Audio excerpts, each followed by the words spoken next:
नमस्कार। आज हम लोग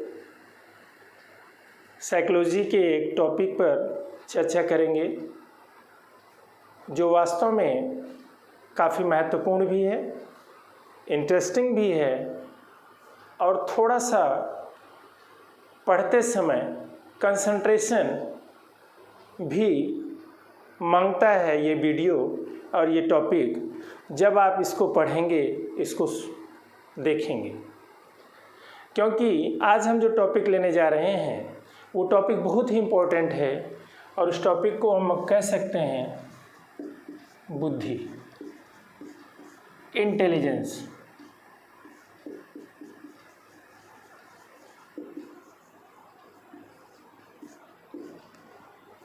देखिए, ये टॉपिक इतना महत्वपूर्ण है कि आज से नहीं, बहुत पहले से ही बुद्धि के विषय में लोग चर्चा करते रहे हैं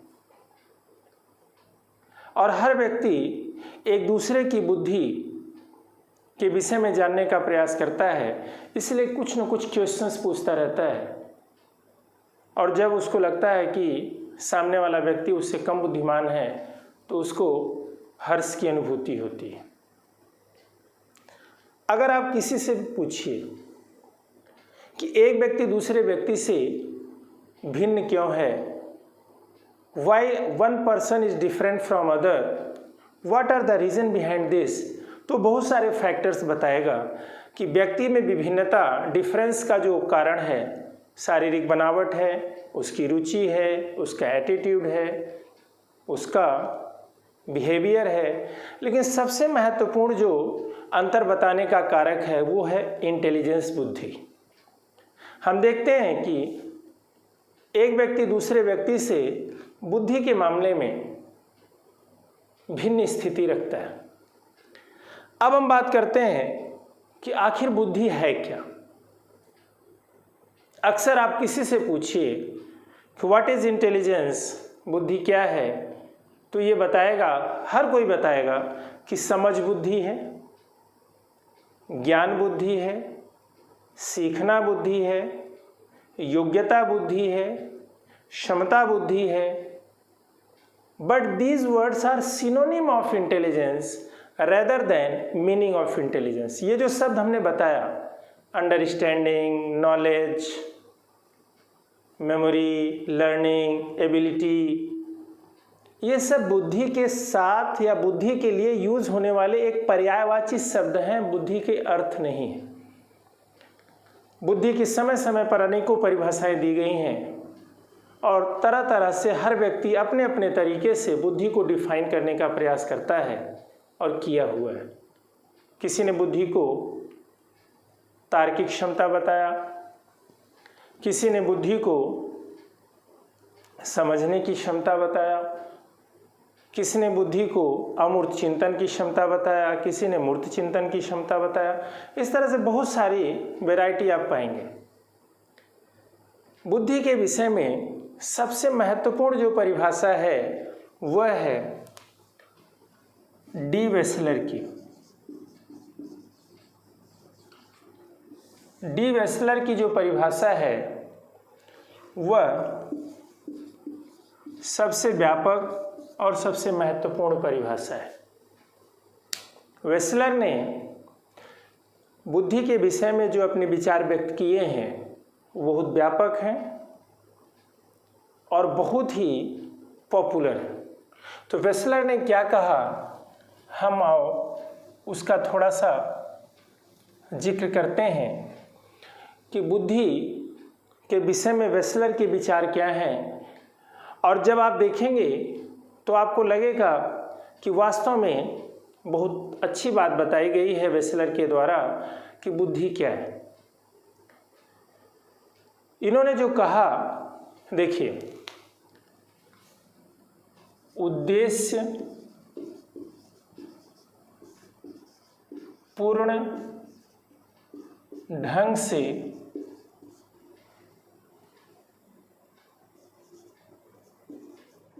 कार्य करने,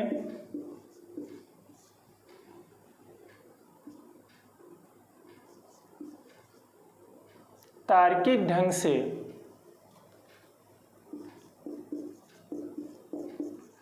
तार्किक ढंग से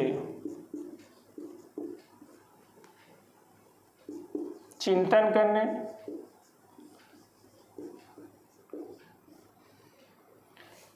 एवं प्रभावशाली ढंग से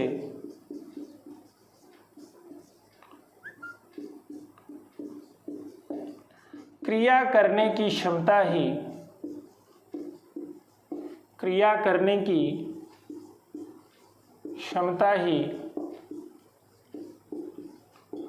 बुद्धि है।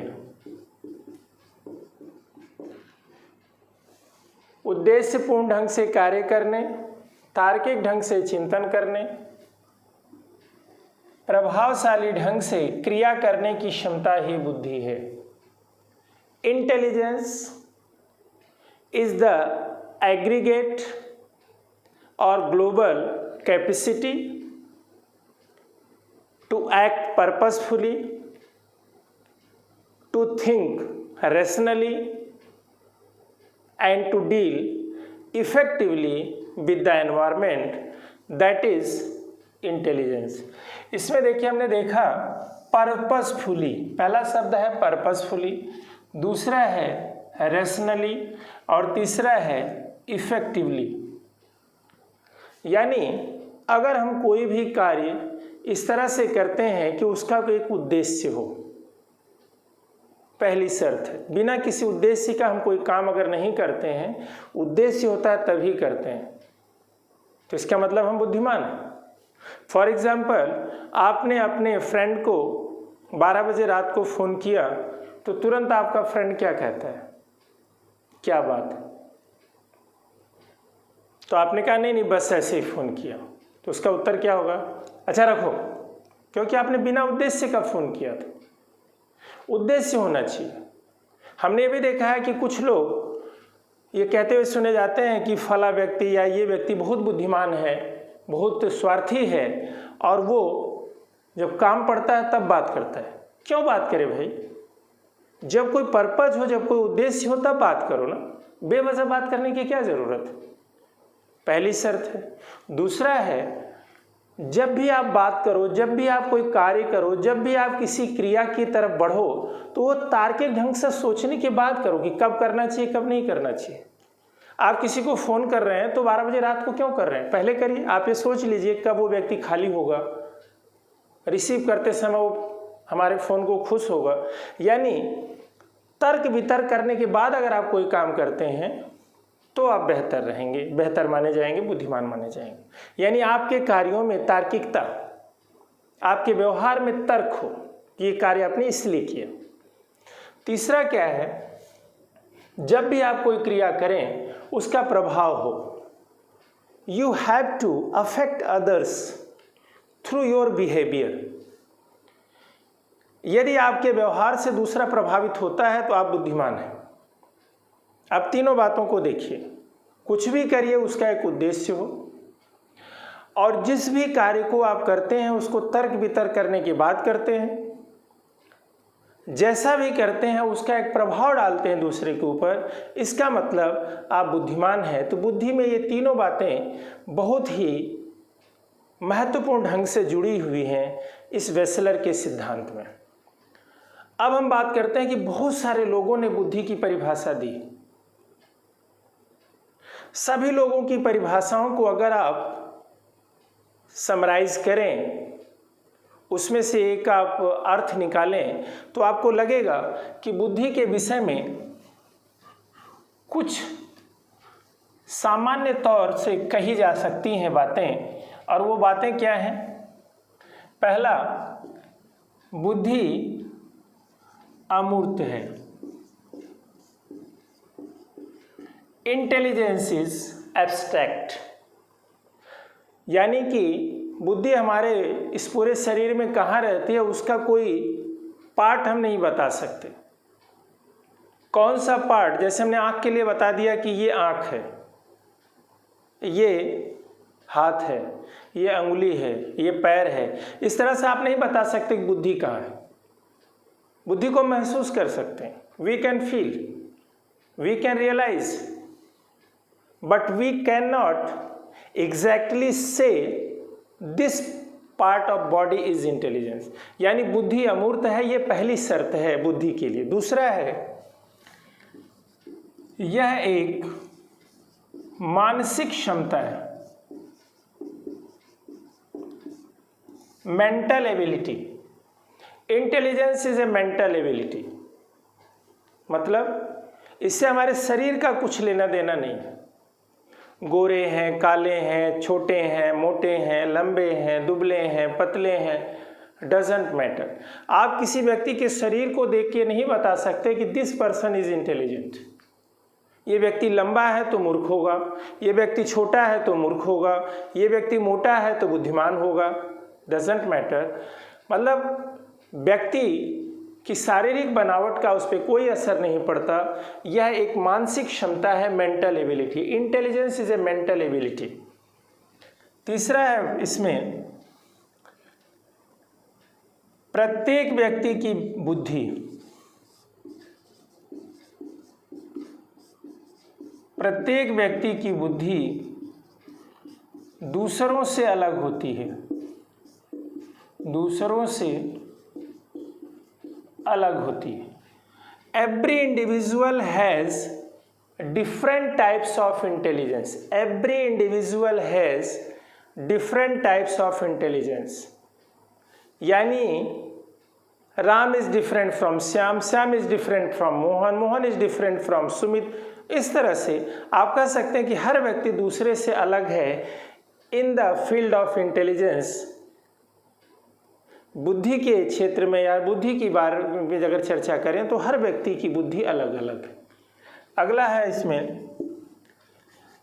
एक ही व्यक्ति की बुद्धि अलग अलग समय पर अलग अलग होती है। देखिए, एक ही व्यक्ति की बुद्धि अलग अलग समय और अलग अलग परिस्थिति में अलग अलग होती है। Intelligence of the same person is different according to time and situation. यानी जो व्यक्ति है वह हर क्षेत्र में अच्छा नहीं है, हर क्षेत्र में बुरा नहीं है, किसी में अच्छा है किसी में बुरा है। जिसमें अच्छा है उसमें भी हर रोज अच्छा नहीं है या हर रोज बुरा नहीं है। फॉर एग्जाम्पल देखिए, मान लेते हैं मैंने एक बच्चे से पूछा, उसने बहुत अच्छा उत्तर दिया, साइकोलॉजी का प्रश्न पूछा, उसने बहुत अच्छा उत्तर दिया, हमने कहा वेरी इंटेलिजेंट। कल हमने प्रश्न पूछा, उसने गलत उत्तर दे दिया, हमने कहा तुम बहुत मूर्ख हो। एक दिन वो तो इंटेलिजेंट था, एक दिन मूर्ख हो गया। आप खेल में देख लीजिए, क्रिकेट में अगर कोई खिलाड़ी है आज सेंचुरी बनाता तो आप कहते बहुत अच्छा खिलाड़ी है, इसको टीम का कैप्टन बना देना चाहिए। कल वो 0 पर आउट हो गया, आप कहते हैं तो बहुत बेकार, इसको निकाल देना चाहिए। यानी एक दिन वो बहुत अच्छा था, एक दिन वो बहुत बेकार हो गया। ये बुद्धि की परिभाषाओं के अध्ययन के बाद हमें ये निचोड़ मिलता है कि हर व्यक्ति की बुद्धि अलग अलग होती है और एक ही व्यक्ति की बुद्धि अलग अलग परिस्थिति और समय पर अलग अलग होती है। तो ये चौथी विशेषता हमने देखा। पांचवी विशेषता हम देखते हैं बुद्धि की, कि बुद्धि को ज्ञान अथवा स्मृति समझना गलत है।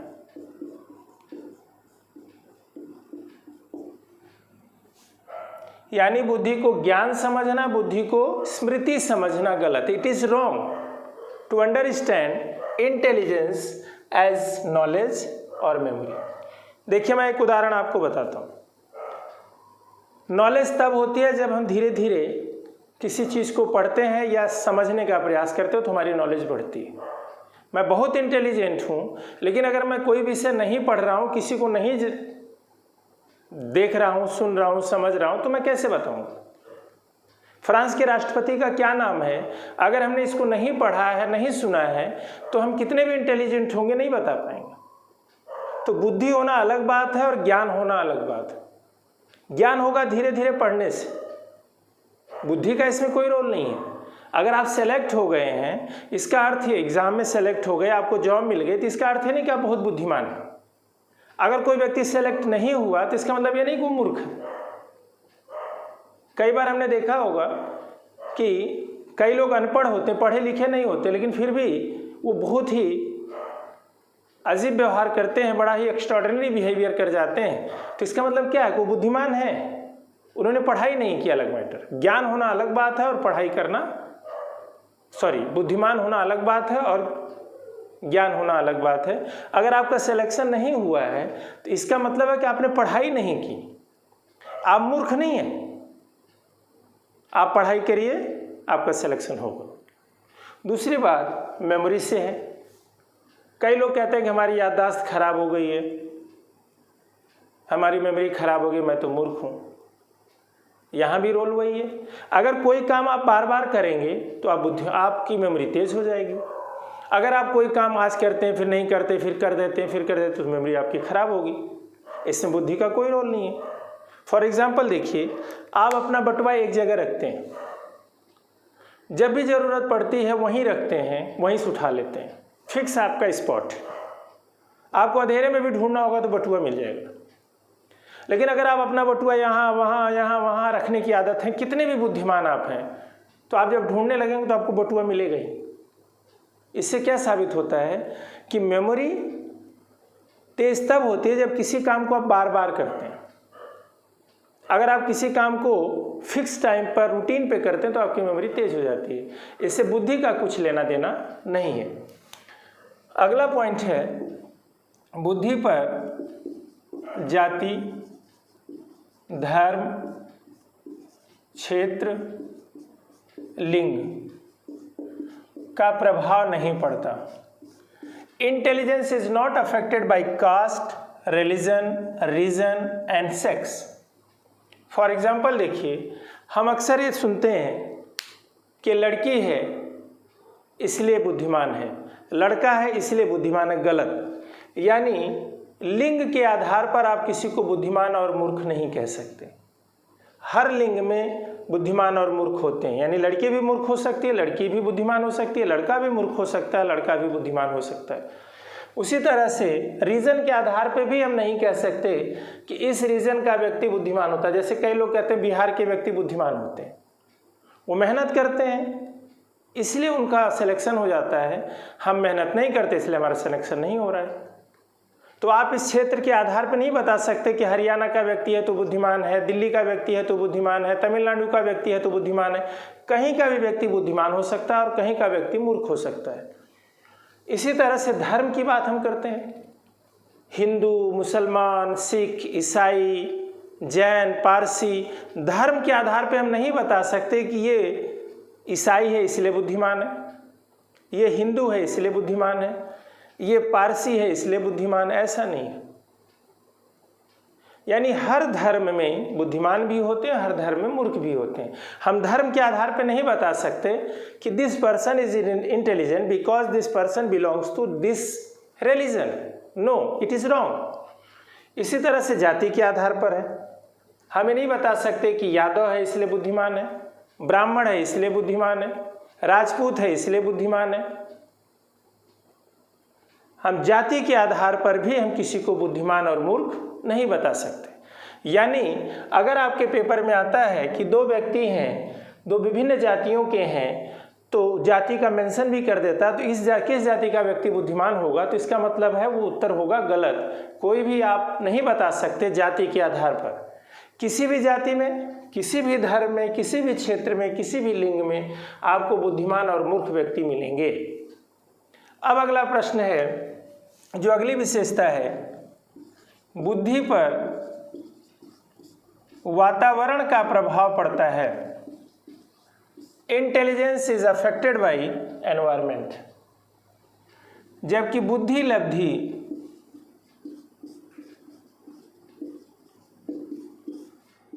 इंटेलिजेंस कोसेंट IQ पर बुद्धि का प्रभाव नहीं पड़ता। इंटेलिजेंस कोसेंट पर वातावरण का प्रभाव नहीं पड़ता। Environment has no role over IQ। IQ का जिक्र हम आगे टॉपिक में करेंगे और काफ़ी डिटेल बताएंगे आपको। तो आईक्यू पर वातावरण का प्रभाव नहीं पड़ता, जबकि बुद्धि पर वातावरण का प्रभाव पड़ता है। आईक्यू का मतलब क्या हुआ कि जो क्वालिटी हम लेके पैदा हुए हैं। एग्जाम्पल के तौर पे मैं बता दूं कि अगर एक व्यक्ति 5 लीटर की बाल्टी लेके आता है और एक व्यक्ति 2 लीटर की बाल्टी खरीद के लाता है, तो जो बाल्टी है वो 5 लीटर और 2 लीटर रहेगी, उसमें उसको आप घटा बढ़ा नहीं सकते। इसका मतलब आईक्यू हम लेके पैदा हुए हैं, वो घटेगा बढ़ेगा नहीं, उस पर एनवायरनमेंट का असर नहीं पड़ेगा कि आप गांव में रहते हैं तो आईक्यू कम हो गया, शहर में आ गए तो आपका बढ़ गया, आप संपन्न परिवार में चले गए तो आपका आईक्यू बढ़ गया। तो आईक्यू पर वातावरण का प्रभाव नहीं पड़ता, जबकि बुद्धि पर वातावरण का प्रभाव पड़ता है। यानी आपके एक्सपीरियंस वगैरह से आपके अंदर थोड़ी बहुत क्षमताएं बढ़ती हैं, तो बुद्धि पर तो पड़ता है। अब हम यही बात कर सकते हैं कि किसी गाड़ी का उदाहरण लेके कि अगर किसी ने वैगनार खरीदा और किसी ने फॉर्च्यूनर खरीदा, तो जो फॉर्च्यूनर वो फॉर्च्यूनर ही रहेगी, उसको चाहे आप कितना भी तोड़ फोड़ डालें लेकिन वो फॉर्च्यूनर ही रहेगी। तो उसी तरह से जिसका आईक्यू अच्छा है वो आईक्यू अच्छा ही रहेगा, और जो वैगनार वो वैगनार ही रहेगी, चाहे आप उसको कितना भी उसको साफ सुथरा रखें, कितना भी उसको डेकोरेट कर लें, लेकिन उसकी पावर फॉर्च्यूनर जैसी नहीं होगी। तो आईक्यू का मतलब होता है ऐसी क्षमता जो कांस्टेंट है और हम लेके पैदा हुए हैं, दैट इज आईक्यू, और उस पर एनवायरनमेंट का असर नहीं पड़ता। एग्जाम में भी पूछा गया है कई बार कि समान आईक्यू वाले बच्चों को दो परिवारों में पाला जाता है, एक संपन्न परिवार है और एक सामान्य परिवार है, तो किस परिवार के बच्चे का आईक्यू बेहतर होगा? तो आईक्यू समान रहेगा। आईक्यू पर वातावरण का प्रभाव नहीं पड़ता, जबकि बुद्धि पर, इंटेलिजेंस पर वातावरण का प्रभाव पड़ता है। अब हम एक प्रश्न और भी उठाते हैं कि हमने जब यहाँ कहा कि इनका प्रभाव नहीं पड़ता, तो कुछ बच्चे कहते हैं सर आप कह रहे थे नहीं पड़ता, लेकिन वातावरण की तो बात करते हैं। वातावरण एक ही जाति में वातावरण अलग अलग हो सकता है। एक ही जाति का व्यक्ति है लेकिन उसने अपने बच्चों को पढ़ने का अवसर दिया है, और उसी जाति का बहुत संपन्न व्यक्ति लेकिन पढ़ने का अवसर नहीं दे रहा है। तो वातावरण किसने ज़्यादा दिया? जो पढ़ने का अवसर दे रहा है। एक ही जाति, एक ही धर्म, एक क्षेत्र और एक लिंग में भी हम देखते हैं कि वातावरण अलग अलग हो सकता है। इस तरह से हमने देखा कि बुद्धि के ये कुछ विशेषताएं हैं जिनका अध्ययन करना और जिनके द्वारा प्रश्नों का उत्तर देना काफ़ी आसान हो जाता है। अब हम बात करते हैं बुद्धि के सिद्धांत। 2 सिद्धांतों की चर्चा आज हम इस वीडियो में करेंगे। पहला सिद्धांत है एक कारकीय सिद्धांत, यूनी फैक्टर थियरी, और इसको दिया है अल्फ्रेड बिने ने बताया कि बुद्धि का निर्माण एक कारक से हुआ है। जैसे हम बुद्धि के सिद्धांत की जब चर्चा करते हैं तो हम इसमें यह मेंशन करेंगे कि अलग अलग साइकोलॉजिस्ट ने बुद्धि के विषय में क्या कहा है। वो गलत भी हो सकता है, सही भी हो सकता है। तो बिने ने बताया कि बुद्धि एक तत्व से बनी है। इसका अर्थ क्या हुआ कि अगर एक व्यक्ति किसी क्षेत्र में बेहतर है तो सभी क्षेत्रों में बेहतर है, अगर एक क्षेत्र में वो बुरा है तो सभी क्षेत्रों में बुरा है। जबकि हमने विशेषता में क्या पढ़ा था कि हर व्यक्ति दूसरों से अलग है और एक व्यक्ति की बुद्धि अलग अलग समय और अवसर पर अलग अलग है। इसका मतलब है ये सिद्धांत उतना इफेक्टिव नहीं हुआ, क्योंकि ये मानता है कि अगर एक व्यक्ति बुद्धिमान है तो सब क्षेत्रों में बुद्धिमान है, अगर वो बुरा है या कम बुद्धिमान है तो सभी क्षेत्रों में कम बुद्धिमान है। तो यानी एक फैक्टर ही है जिसने बुद्धि के निर्माण में अपना योगदान दिया है, यानी एक बुद्धि का निर्माण एक कारक से हुआ है। तो ये जो सिद्धांत दिया है ये बहुत प्राचीन सिद्धांत और पहला सिद्धांत हम मान सकते हैं, इसलिए पहला पढ़ना इसको जरूरी था। Intelligence has one factor. If the person is intelligent in any field it means the person is intelligent in all the field. ये सिद्धांत इस बात का वर्णन करता है जो काफी पॉपुलर नहीं हो पाया। दूसरा सिद्धांत है द्विकारक सिद्धांत।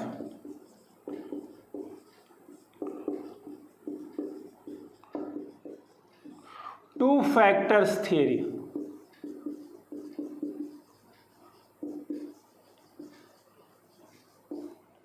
इसको दिया है चार्ल्स स्पीयरमैन ने।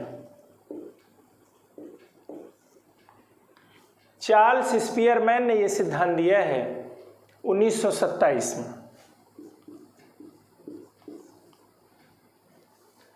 इन्होंने कहा कि बुद्धि का निर्माण दो कारकों से हुआ है।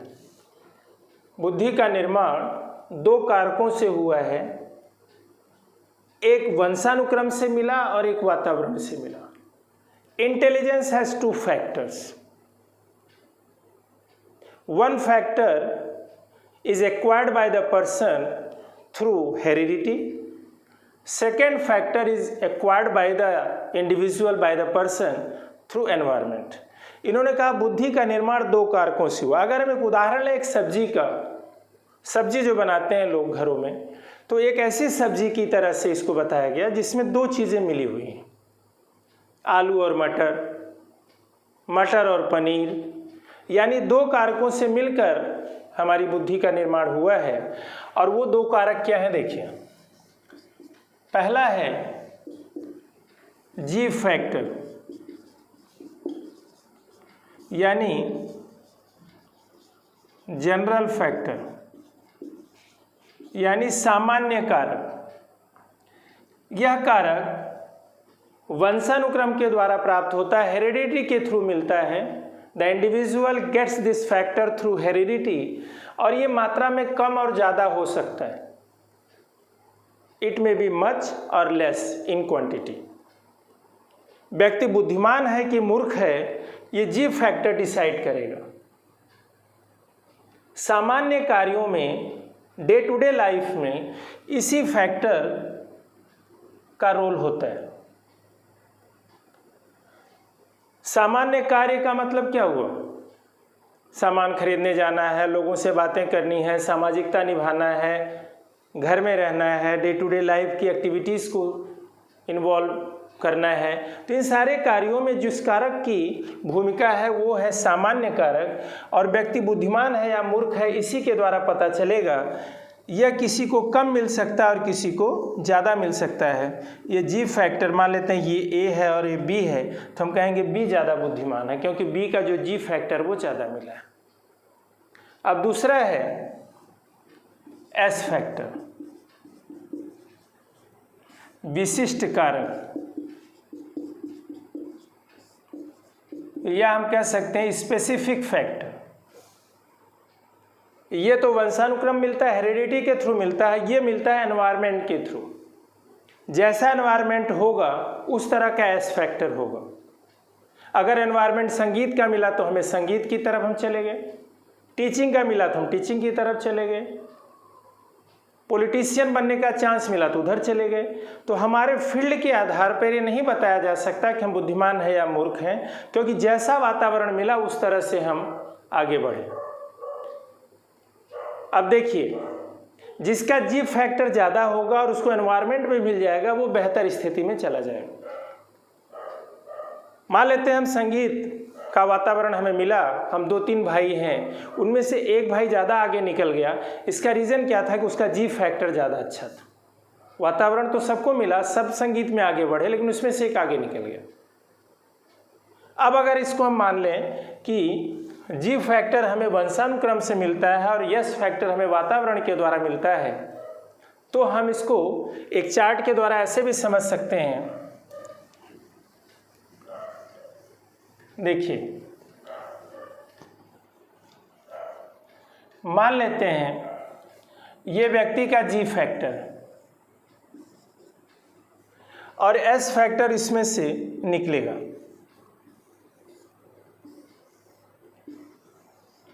मान लेते हैं ये एस फैक्टर है,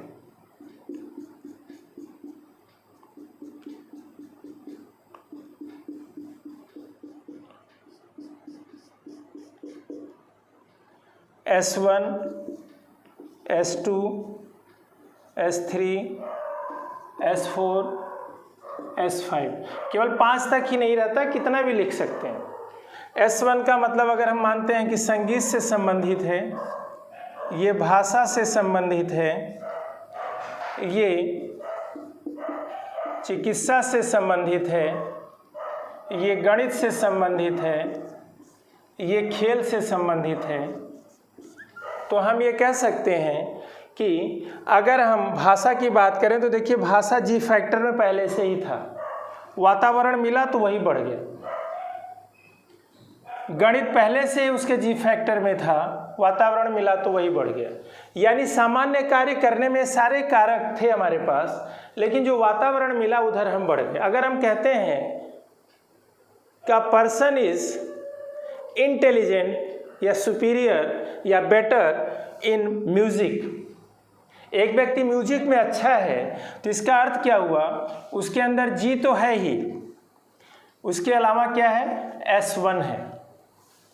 अगर हमने कहा कि एक व्यक्ति संगीत के साथ साथ, आप कोई भी फील्ड ले लेते हैं, खेल में भी बेहतर है, तो हम कहेंगे G plus S1 plus S5।